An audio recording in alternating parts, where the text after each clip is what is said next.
지난 우리 6주 동안 지긋지긋하게 율법과 복음에 대하여서 이야기를 나눠보았습니다.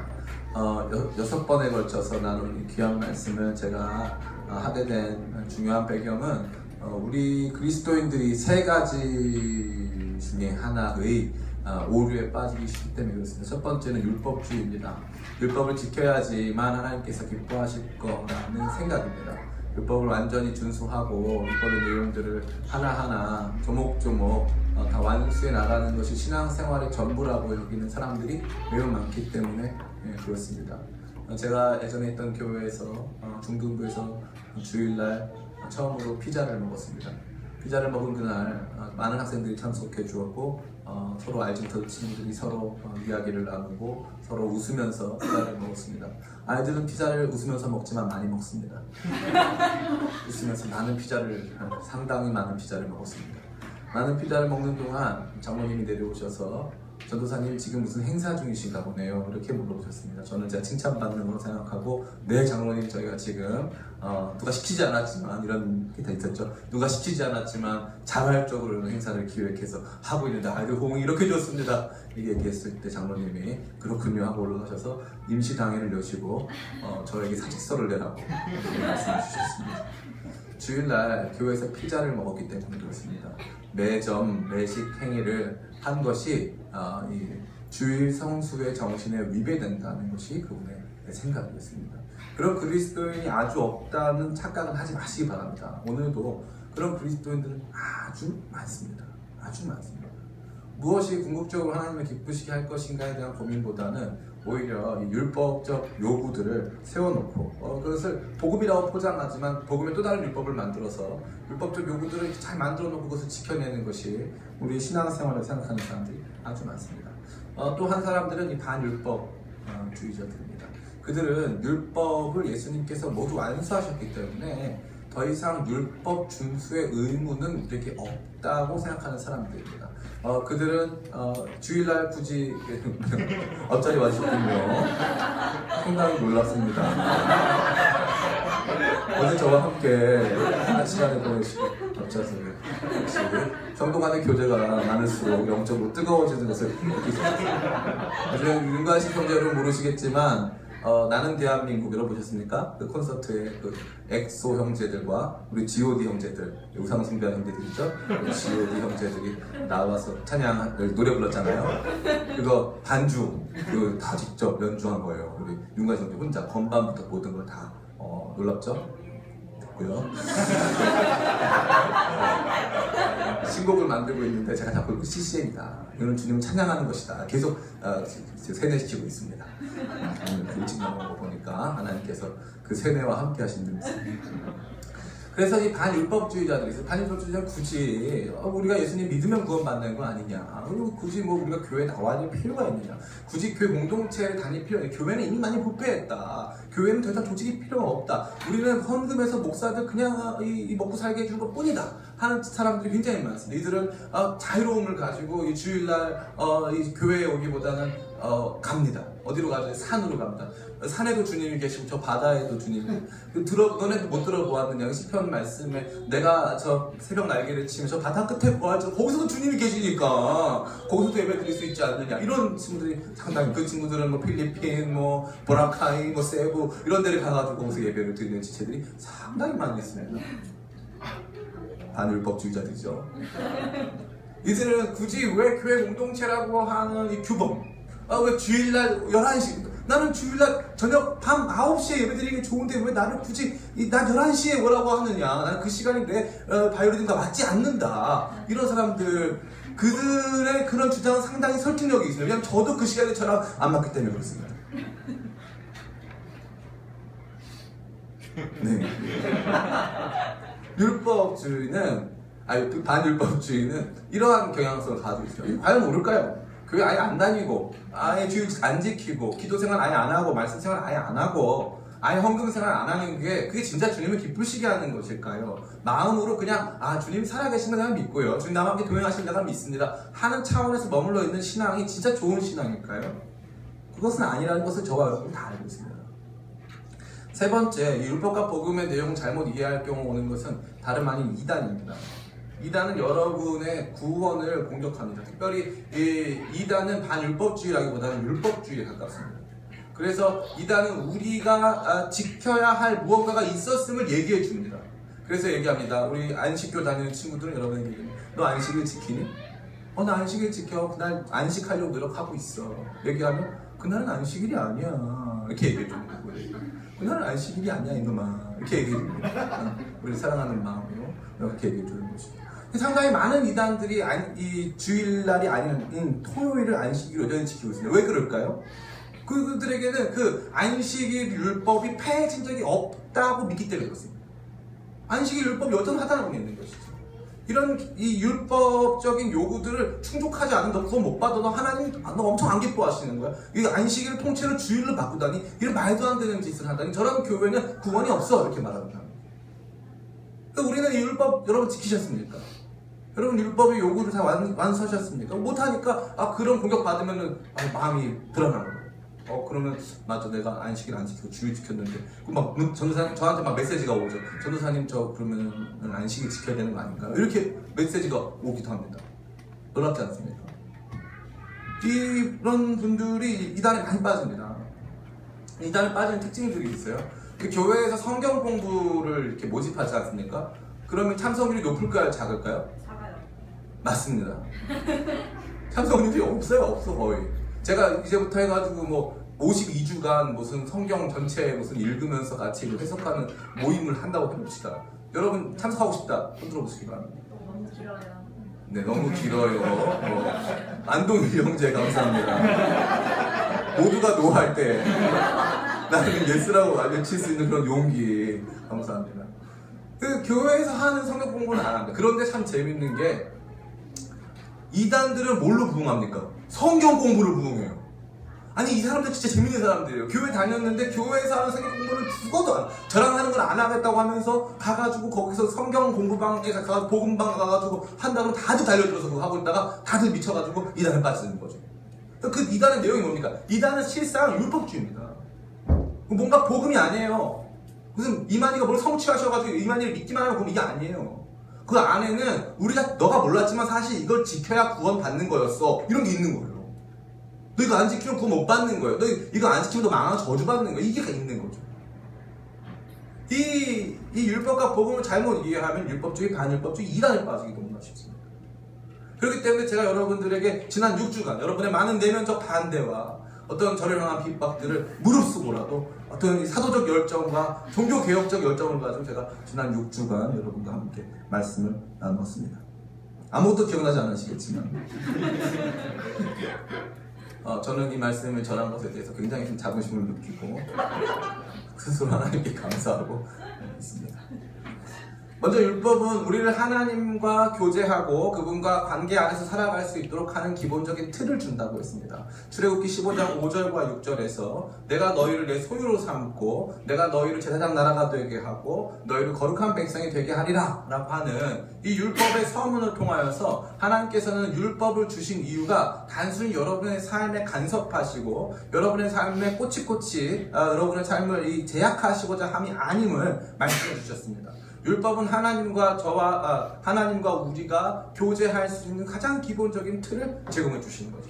하나님은 반드시 요것을 하십니다. 요것 없는 하나님은 믿지 않으시기 바랍니다. 말치기 바랍니다.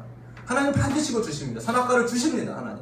하나님은 천지 에덴 동산을 지어놓고 거기에 생명나무를 흔들어놓고 거기 4개의 강을 만들고 뭐 온갖 보석들을 만든 다음에 너는 나를 잊어버려라. 난 널 사랑했다. 넌 나를 잊어버려. 내가 너를 너무 사랑해서 보내준다. 뭐 이런 하나님이 아니십니다.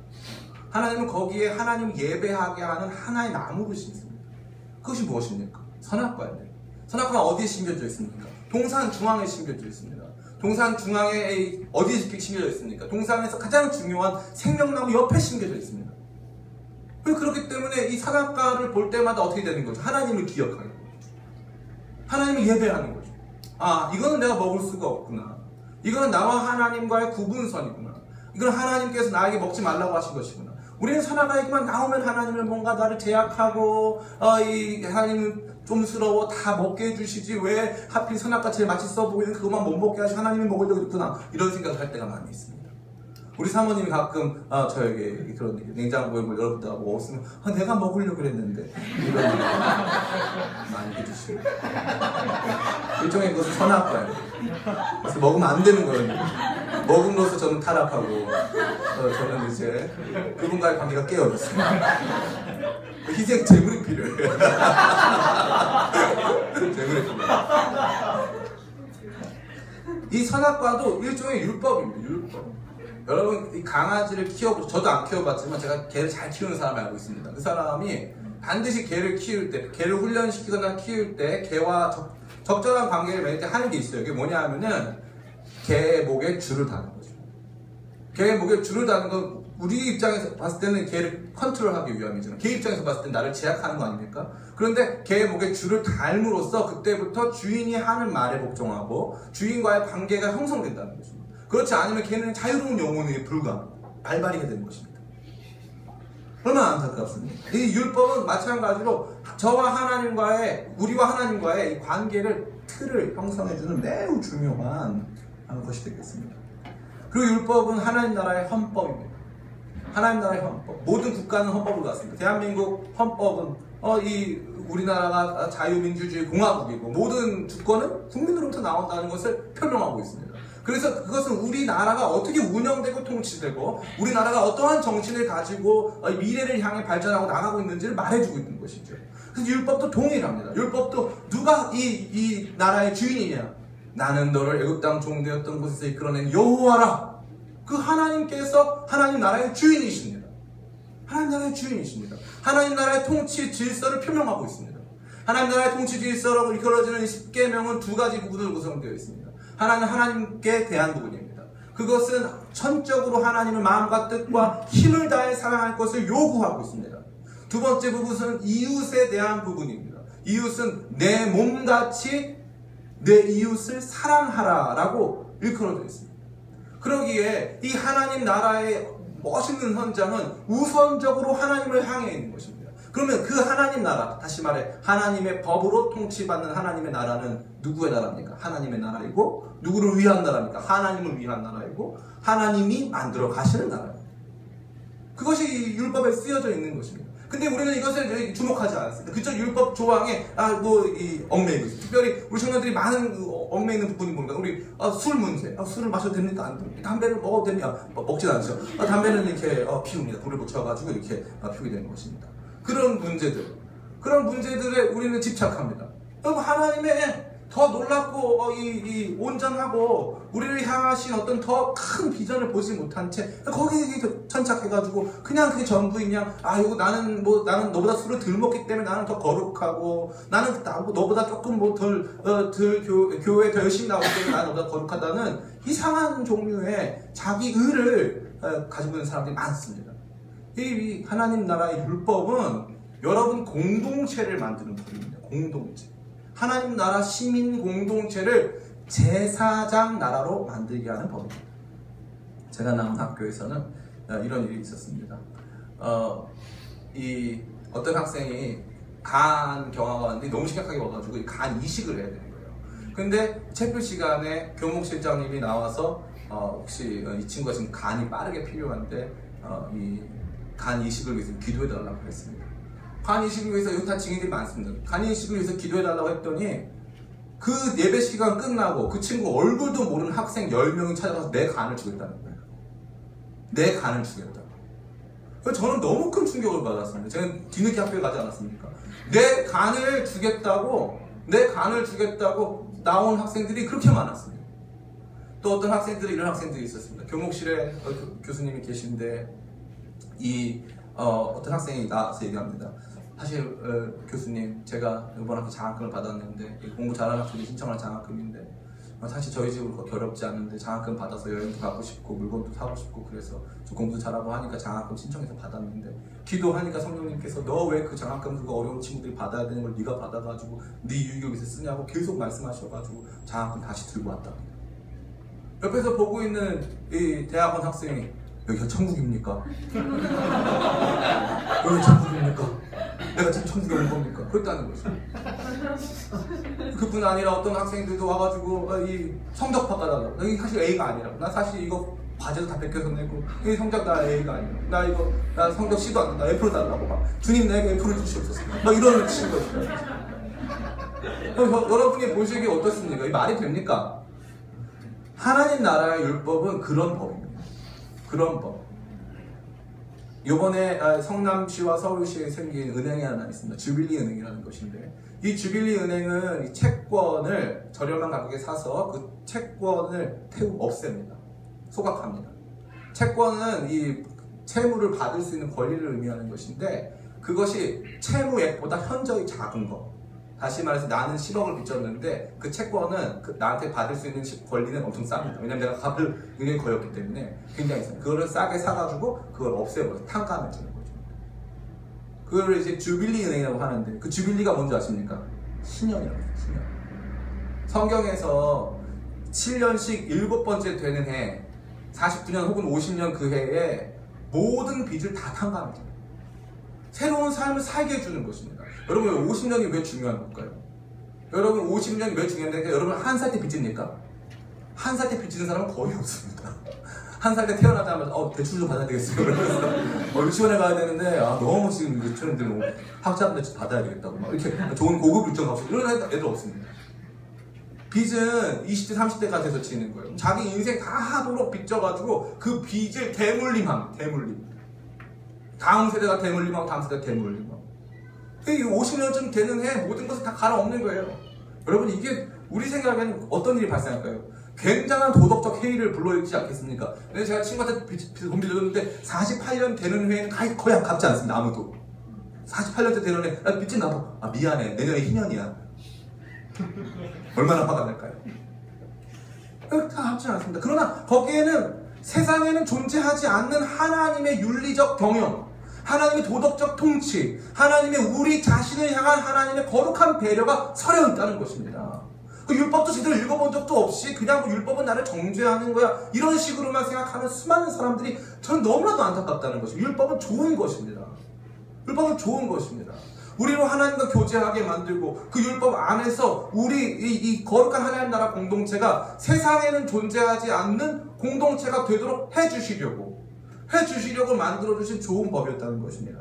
이 율법의 세 번째 특징은 율법은 우리 자신을 거룩하게 하는 법이었다는 것입니다. 우리가 먹는 것부터 이 성관계하고 잠자리를 갖는 것, 성적 쾌락을 갖는 모든 것에 이르기까지 이 율법은 우리를 제한합니다. 그래서 우리로 하여금 문란하고 더러운 생활로부터 분리되도록 우리를 거룩하게 만드는 비전을 갖고 있다는 것입니다. 그런데 왜 우리는 그것에 긍정적인 측면을 주목하기보다 왜 부정적인 측면에 많이 주목을 하는 걸까요? 너무 안타까운 게 아닐 수 없습니다. 또한 이러한 율법은 중보자의 권위를 통해서 확증되고 이 중보자를 통해서 수여되게 되어 있습니다. 과거 구약 율법은 모세에 의한 것이었다면 신약시대 율법은 예수 그리스도의 권위로 새로워진 율법이 되겠습니다. 이러한 율법은 과거에는 돌판에 새겨져 있었습니다.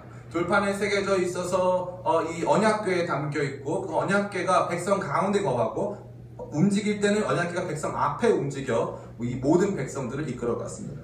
그러나 이제 이 하나님의 이 돌판에 새겨진 언약궤는 지금 여러분 마음에 성령께서 오셔서 마음 신비에 여러분 마음에 율법이 새겨져 있습니다.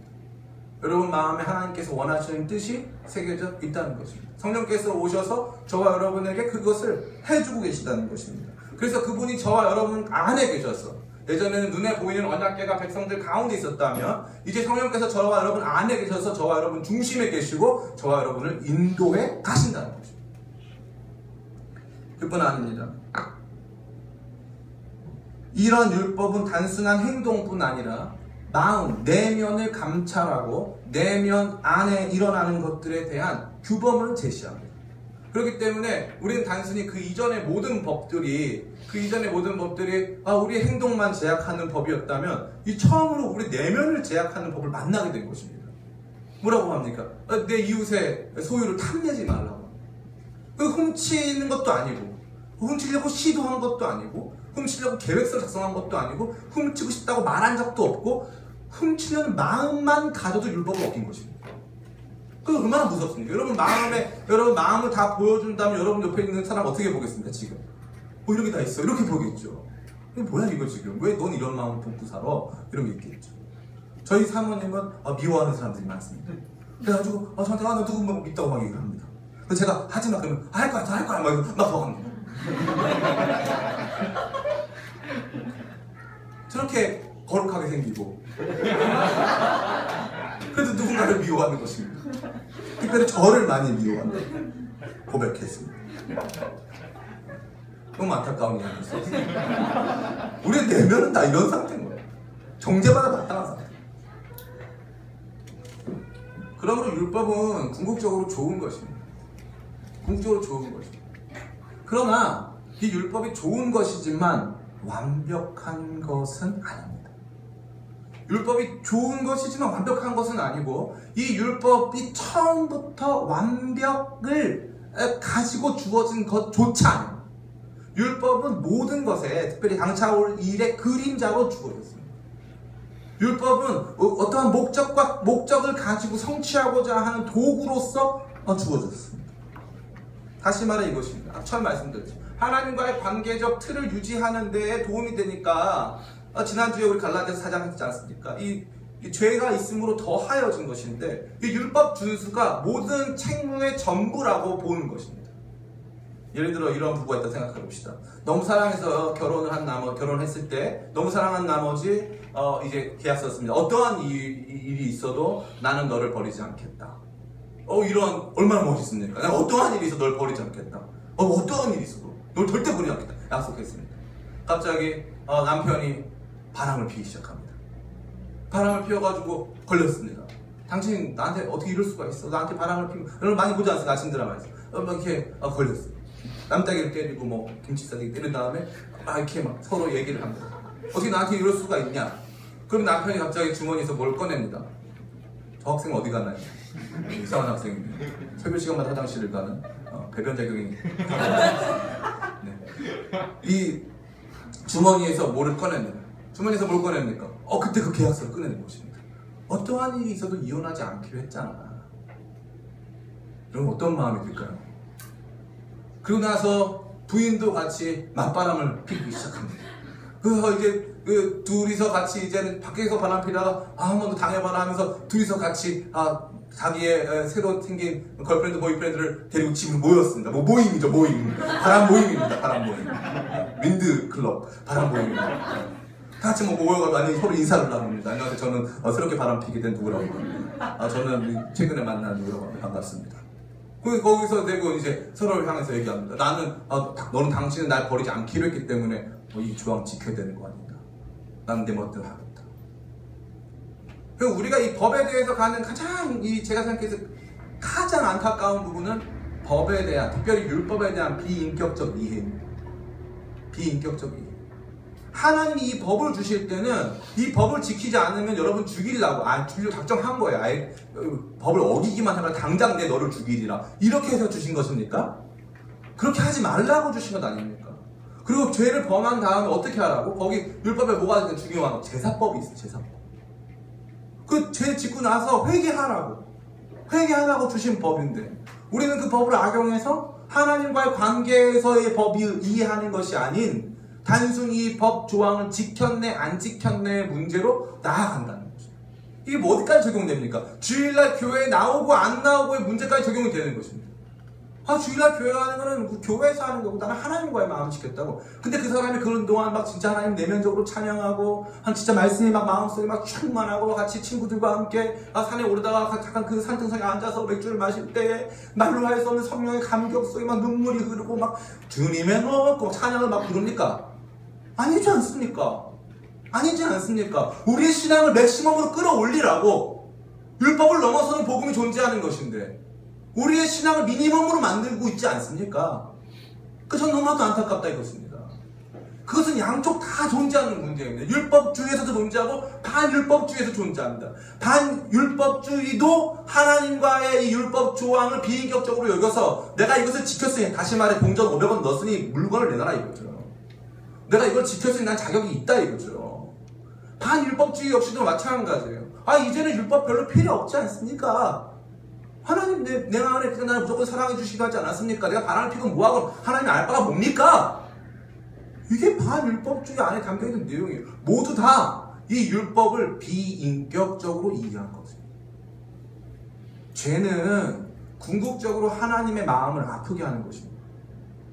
그것이 가장 중요합니다. 왜 죄를 짓지 말아야 합니까? 왜 거룩하게 살아야 돼? 저는 제일 중요한 건 왜입니다. 왜? 도대체 왜 그걸 하지 말아야 되나? 왜입니까? 왜? 하나님 마음이 아프니까. 하나님이 그걸 원하지 않으시니까. 와, 깜짝 놀랐습니다. 하나님이 막 원하지 않으시니까.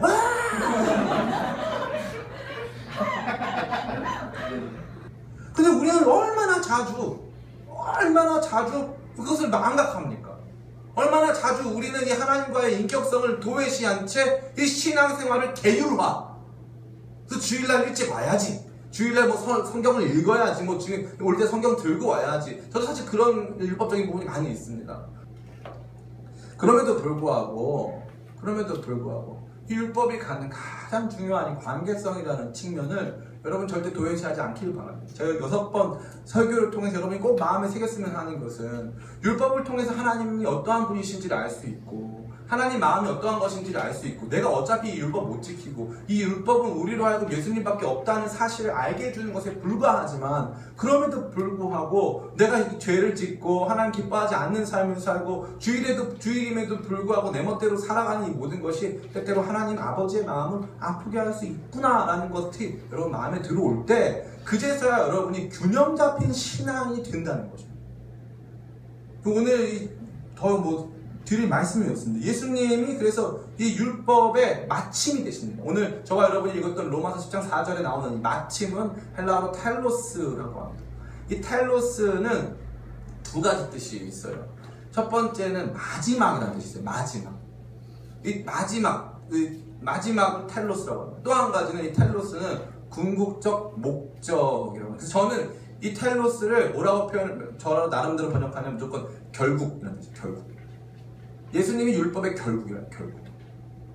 우리는 지킬 수 없는 모든 율법, 또 율법 자체가 보여주는 이 모든 율법 내용의 정신, 이 모든 것들의 결론은 다 예수님이라는 거예요.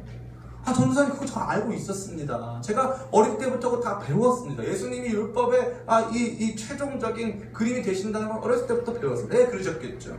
저는 수학을 못합니다. 다른 건 잘하느냐? 그렇지 않은 것 같습니다. 저는 수학을 더 못합니다. 이 수학은 너무나도 제가 중학교 1학년 때 수학책을 펴는 순간 이 집합이 나왔고 그때 다시 접었습니다. 그건 집합은 알아서들 하시라고 접었습니다. 수학 잘 못합니다. 가끔 이제 영혼에 하나님께서 주시는 특별한 은혜가 있을 때 수학 문제를 풀 때가 있습니다. 수학 문제를 풀 때는 답을 알 때가 아닙니다. 그 희열을 느낄 때는 답을 알 때가 아닙니다. 답을 풀어냈을 때가 희열입니다. 답을 풀어낸다는 건 모든 논리적 생각의 방식이 옳았다는 것을 증명합니다. 내 방법론이 옳았다는 것을 증명합니다. 예수 그리스도가 율법의 결국이 된다는 것 벌써 주워들어서 읽는 순간 여러분 뭐 찾아옵니까? 수학 시험 볼 때 가끔 답을 외워서 풀거나 4, 12, 3, 0, 1 등등의 우리가 알고 있는 일반적인 답들을 적다가 때려 맞을 때가 있습니다. 놀라운 은혜죠. 그런데 문제의 답을 외우고 시험을 보면 어떻습니까? 불안합니다. 그러나 문제를 그 공식대로 다 풀어서 맞추면 어떻습니까? 확신이 있어요. 확신. 똑같습니다. 율법 관련된 똑같습니다. 여러분들 제가 말씀드렸죠. 율법 가지고 이제 이단들이 공격해 오는 거예요. 이단들이 막 공격해 오는데 답만 아는 사람들은 중간에 걔들이 보여주는 이 식에서 실패합니다. 넘어집니다. 어떻게 풀었지 이걸? 이걸 어떻게 이런 식으로 풀었지? 우리는 답만 알고 있었기 때문에 그렇습니다. 답만 알고 있었기 때문에. 아무도 공식을 알려고 하지 않았어요. 아무도 그 문제를 풀어보려고 하지 않았어요. 왜 예수 그리스도가 율법의 텔로스가 되느냐를 우리는 공식에 대입해 본 적이 없습니다. 그렇기 때문에 그들이 이 예수 그리스도가 율법의 텔로스가 아닌 그 끝단에 이만희를 두거나 안상홍을 두거나 다른 종류의 메시아들을 둘 때 우리는 무너집니다. 우리가 풀지 않았기 때문에. 누가 말해도 답만 알고 있었기 때문에. 얼마나 안타까운지 말할 수 있습니다. 예수님이 율법의 텔로스가 되시는 이유는 첫 번째, 예수님이 율법 자체이시기 때문에 그렇습니다. 요한복음 1장은 예수님께서 하나님의 말씀으로 이 땅에 오셨음을 말해주고 있습니다. 예수님 자체가 하나님의 말씀이십니다. 하나님의 뜻을 반영하는 하나님의 말씀이십니다. 구약 율법에 등장하는 많은 종류의 이 매개체들, 특별히 도피성, 안식일, 어린 양, 성막, 언약궤 등은 다 예수님의 모형입니다. 예수님이 자신이 도피성이셨고, 예수님 자신이 안식일이시고, 예수님 자신이 어린 양이시고, 예수님 자신이 성막이시고, 예수님 자신이 언약궤가 되십니다. 예수님이 이 전부이십니다. 특별히 언약궤가 되신다는 측면이 매우 중요한데, 이 언약궤는 두 가지 부분으로 있습니다. 첫 번째는 궤가 있습니다. 궤. 이 궤 안에는 이 언약이 그 돌판이 담겨져 있고, 거기 만나와 아론의 상한 지팡이 담겨져 있다고 하는데, 일단 그것들이 있습니다. 그것은 언약을 담고 있다는 데서 중요합니다. 그러나 그 뚜껑은 중요합니다.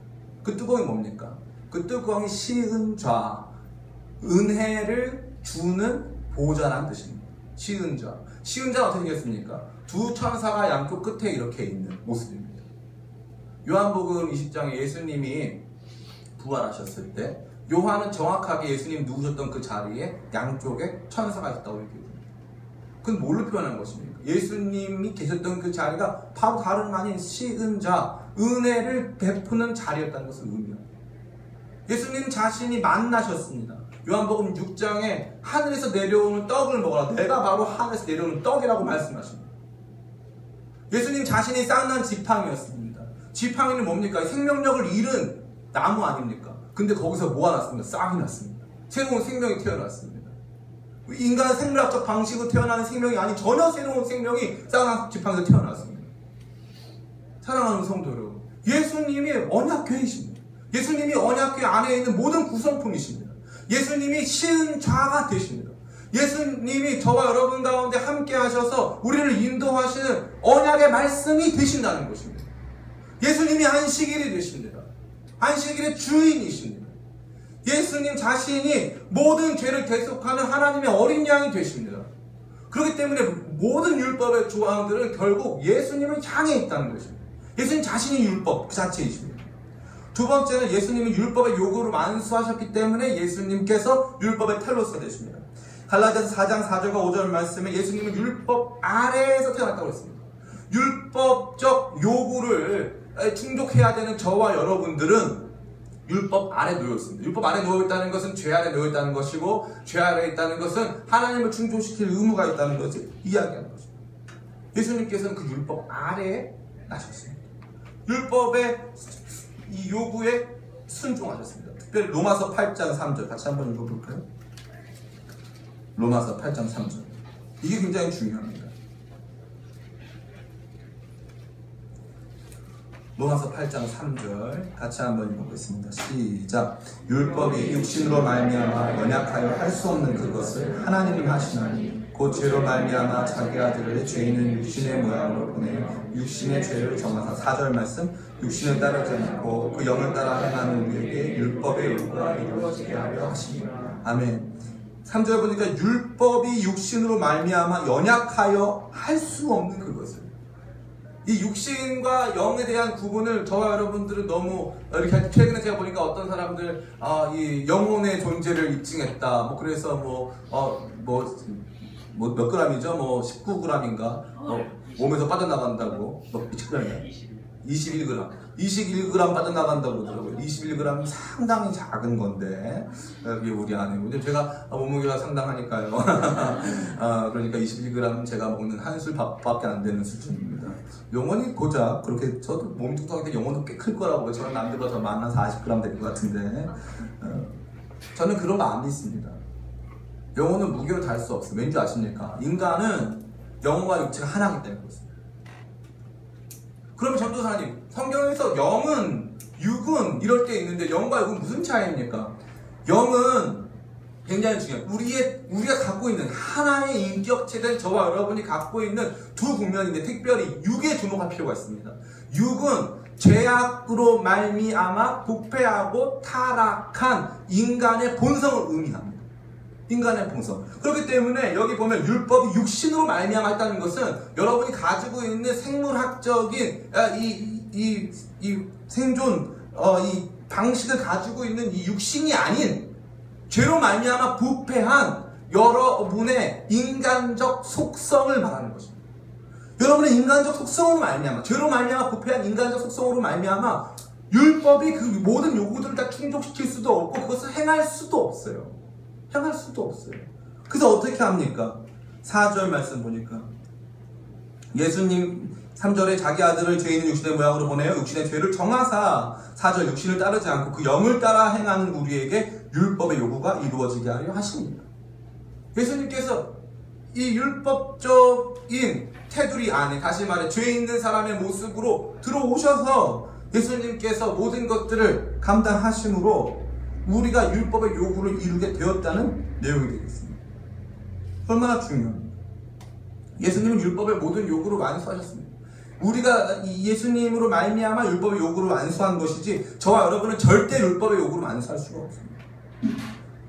세 번째, 예수님께서 율법의 텔로스가 되셨다. 율법의 결국이 되신 중요한 이유 중에 세 번째는 예수님은 불완전한 율법을 완전케 하셨다는 거죠. 율법은 처음부터 완전한 것이 아니었다고 말씀드렸습니다. 그러나 예수님께서는 율법을 완성시키셨습니다. 제가 참고할 구절이 굉장히 많지만 그냥 간단하게 말씀드려서 산상수훈의 말씀에서 이렇게 말씀하십니다. 너희가 이렇게 들었거니와, 그리고 말씀하십니다. 나는 너에게 말하노니 누구든지 여인을 보고 음욕을 품은 자마다 간음한 자니라. 그 율법이 그 전에는 어떻게 했습니까? 이 간음을 어떠한 이 행동의 차원으로 머물게 했습니다. 행위적 차원으로 머물게 했습니다. 물론 내 이웃의 아내를 탐내지 말라고까지만 얘기했지만 그를 정죄하고 처벌할 수 있는 규정은 그의 행동에 국한되어 있었습니다. 그래가지고 이 율법은 그 전까지는 거기에만 머물러 있었습니다. 그래서 예수님께서 어떻게 하셨습니까? 율법의 정신은 그 간음 자체를 아예 할 수 없는 상태가 율법의 정신이기 때문에 예수께서 말씀하셨습니다. 누구든지 여인을 보고 음욕을 품는 사람마다 이미 간음했다. 누구든지 다른 사람 형제 자매를 미워하는 사람마다 이미 살인자다. 이게 한 것입니다. 그래서 율법을 극단화한 것입니다. 율법의 정신을 극단화하면서 율법의 율법된 모습을 보여주는, 그리고 더 충격적인 것은 뭐라고 말씀하십니까? 너희가 바리새인과 서기관의 의를 그 의보다 더 탁월하지 않으면 하나님 나라에 들어갈 수 없다고 말씀하십니다. 바리새인들과 서기관의 의는 무엇이었습니까? 바리새인과 서기관들의 의는 율법 준수의 의였습니다. 율법 준수의 의. 난 율법 지켰어. 나는 다른 사람의 부인과 간음한 적이 없어. 다른 사람 소유를 다 훔친 적 전혀 없지. 나는 거짓말한 적도 없어. 난 당당해. 이게 그들의 의였습니다. 그러나 하나님 나라 어떤 의라고 그랬습니까? 하나님 나라는 바리새인과 서기관의 의를 능가하는 의입니다. 그래서 어떤 의입니까? 누가 너를 붙잡아서 오리를 가자 하면 십리를 가고, 누가 너를 붙잡아서 네 겉옷을 빼주면 속옷을 내어줘라. 누가 너를 오른뺨을 때리면 왼뺨을 내어줘라. 이것은 윤리입니까? 아닙니다. 윤리는 내가 원하는 수준까지 나한테 대해주듯 남을 대해주는 것에 불과합니다. 그러나 이것은 그것을 능가하는 것입니다. 자기 생명을 내어주는 것입니다. 내가 얻고자 하는 그대로 다른 사람에게 그 이상을 내어주는 것입니다. 예수님께서는 율법을 완전케 하셨습니다. 근데 이 완전케 된 이 율법은 저와 여러분을 더욱더 우리가 율법을 준수할 수 없는 존재라는 것을 발견하게 합니다. 네 번째, 예수님께서 율법의 텔로스가 되신 매우 중요한 마지막 이유는 예수님이 율법의 모든 저주를 당하셨다는 것입니다. 예수님 자신이 나무에 달린, 갈라디아서 3장 말씀, 나무에 달린 자마다 저주를 받은 자라 했는데 예수님께서 나무에 달려 죽임을 당하셨습니다. 예수님, 죄 없으신 예수님께서 율법의 모든 저주를 담당하신 것입니다. 하나님께서는 이 예수님에게 모든 진노를 쏟아 부으셨습니다. 예수님은 철저히 이 고립된 채 외로움과 고통 속에 죽으셔야 했습니다. 예수님께서 모든 율법의 저주를 다 담당하셨다는 것입니다. 여러분, 율법이 왜 무섭습니까? 율법이 여러분의 생활을 제한하기 때문에, 아니, 율법은 여러분을 정죄하고 율법은 여러분을 심판하기 때문에 무서운 것입니다. 법이 무섭습니다. 이 무서운 이 율법은 예수님의 죽음 안에 그 모든 저주가 예수님의 죽음 안에 부어졌습니다. 그래서 저와 여러분에게 저주가 있습니까? 없습니까? 없습니다. 받아들여지십니까? 논리적으로 받아들여지십니까? 안 돼요, 정상은. 안 돼요, 정상은. 그런데 하나님께서 그 일을 행하셨다는 거죠. 우리가 스스로 할 수 없는 그 길, 율법에 순종하고 율법적 요구를 다 완성할 수 없는 그 길을 그 아들 예수님이 우리를 대신해서 그 길을 대신 가져서 모든 율법적 요구를 다 만족시키시고 다 순종하시고 마지막엔 순종하실 뿐만 아니라 순종했으면 저주를 받지 말아야죠. 순종하신 그분이 모든 저주를 담당하셨다는 거죠. 그래서 이 율법의 결론은 예수 그리스도입니다. 예수 그리스도를 향해 나가게 되어 있다는 것입니다. 오늘 말씀 마칩니다. 예수님께서는 율법의 결국이 되십니다. 누가복음 24장 44절에 봐도 예수님께서 엠마오로 내려가는 제자들에게 뭐라고 가르치십니까? 예수님께서 이 성경, 모세의 율법과 시편과 선지자의 글을 인용해서 그것이 다 나를 향한 말씀이었다고 예언해 주십니다. 사도행전 28장 23절에서도 바울이 똑같이 얘기합니다. 모세의 율법과 선지자의 모든 글로 예수를 권하더라. 이게 여러분에게 주어진 결론입니다. 여러분은 도대체 무엇을 믿고 계십니까? 주일날 교회 오면 됩니까? 안 됩니까? 주일날 놀러가도 됩니까? 안 됩니까? 여러분 어느 쪽에 속해 있습니까? 반율법주의입니까? 율법주의입니까? 이단입니까? 우리는 아마 그 중간 어디쯤에 있을 것입니다. 그 중간 어디쯤. 근데 우리가 무엇을 버리는 순간 우리는 율법주의자나 반율법주의자나 이단이 됩니까? 율법의 완성자이신 예수님을 버리는 순간 그런 존재가 된다는 거죠. 율법은 의로움 때문에 존재합니다. 의로움은 뭘까요? 우리가 성경에서 제일 해석하기 어려운 단어가 의입니까? 의입니까? 의입니까? 그 어떤 것? 그 둘 중 어떤? 저는 이 의를 저만의 해석 방법이 있습니다. 떳떳함이라는 단어. 떳떳함. 이게 의입니다. 의. 이 부인하고 제가 있습니다. 부인하고 제가 있는데 이 언약을 체결합니다. 난 당신만 사랑하겠다. 나도 당신만 사랑하겠다. 이게 언약을 체결했습니다. 그리고 냉장고에 있는 음식은 절대 먼저 먹지 않겠다. 이런 의를 언약을 체결합니다. 그래서 이제 서로 사랑하는 마음을 그걸 냉장고 음식으로 서로를 확인할 수 있으니까 저희는 이렇게 서로 언약을 직접 체결해서 합니다. 우리가 그 음식을 먹기 전까지는 서로 떳떳합니다. 당당합니다. 그러나 어느 날 갑자기 그 음식이 사라졌습니다. 제가 먹은 것입니다. 제가 우리 사모님 앞에 떳떳할까요? 아니면 떳떳하지 못할까요? 떳떳하지 못하죠. 그 두 가지죠. 첫 번째, 내면적으로 내가 떳떳하지 못합니다. 두 번째는 객관적으로 네가 잘못했네 이렇게 되는 거예요. 네가 잘못했네 왜 먹었어 그걸 이렇게 되는 거예요. 엄청난 진노와 저주 뭐라고 했습니다. 근데 중요한 것은 무엇입니까? 떳떳함이에요. 하나님과도 마찬가지. 율법은 뭐라고 했습니까? 단순히 율법은 그 나라에서 책정하는 법이 아니라니까요. 하나님이 주신 법이라니까요. 이 바리새인들이 갖는 떳떳함은 율법 준수의 떳떳함이라는 거예요. 난 다 지켰어. 나 죄 없어. 이게 그들이 갖는 떳떳함이라는 거예요. 그런데 사도 바울은 뭐라고 해요? 그들은 떳떳하지 않다는 거예요. 그들은 막상 이 율법의 이 가장 중심되는 율법의 정신을 도외시한 채 율법 조항의 조문에만 얽매여 있다는 거예요. 그들의 마음은 심히 부패해 있다는 거예요. 그러니까 그들은 실상 뚜껑을 열어보면 하나님 앞에 떳떳한 존재가 아니라는 것입니다. 그럼 여러분은 어떻습니까? 떳떳하십니까? 여러분은 떳떳하지 않습니다. 그런데 나는 떳떳하지 않은데 우리 주님께서 나를 대신해서 십자가를 지시고 율법적 모든 요구를 다 순종하시고 완수하셔서 너 이제 떳떳한 존재라고 얘기해 주시는 거죠. 이 제가 좋아하는 찬송가 중에 이 몸의 소망 무행가라는 찬송가가 있습니다. 그 찬양에 보면은 마지막 때에 내가 주님 앞에 올라가서 뭐라고 합니까? 구주의 의를 힘입어 어여시 바로 서리라. 어여시 바로 서리라. 내가 무슨 율법적 요구를 지켰기 때문에 하나님 너 그래도 좀 할 말이 있어. 제가 이래봬도 주일날은 꼭 교회 갔습니다. 이게 아니라 그 어미하신 주님 앞에 온 세계의 심판자 앞에 나는 의가 없는데 나는 떳떳할 것이 아무것도 없는데 우리 예수님 때문에 제가 떳떳합니다. 예수님이 저를 대신해서 율법적 모든 요구를 완수하셨습니다. 그 고백을 한다는 거예요.